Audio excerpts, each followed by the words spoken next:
আমি ডক্টর কৃষ্ণপদ রক্ষী, general surgeon and laparoscopic surgeon, health pillar হসপিটালের সাথে যুক্ত আছি।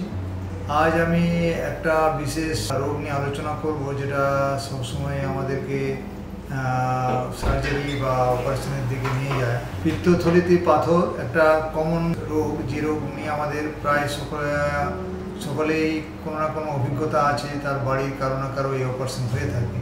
কিন্তু এই রোগ থেকে কিভাবে ভালো থাকা যায়, অর্থাৎ পিত্তথলিতে পাথর কিভাবে হয় এবং তার জন্য কি কি করণীয়, সেই জন্য কয়েকটা কথা আমি আপনাদেরকে জানিয়ে রাখি। বেশিরভাগ ক্ষেত্রেই বেশি পরিমাণে চর্বি জাতীয় খাবার, ভাজাভুজি খাবার, কিংবা যদি যাদের শরীরে বেশি পরিমাণে ওজন বেশি, মেদ বেশি আছে, সাধারণত মহিলাদের এই রোগ বেশি হয়।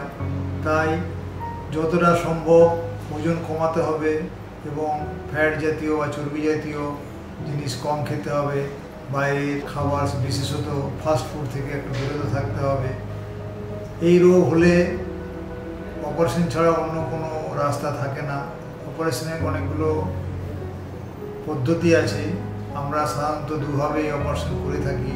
একটা মাইক্রো সার্জারি বা ল্যাপারোস্কোপিক পদ্ধতিতে করা হয়, যেখানে আরেকটাতে ওপেন সার্জারি বা ছোট্ট করে পেটে কেটে পরে অপারেশন করা হয়।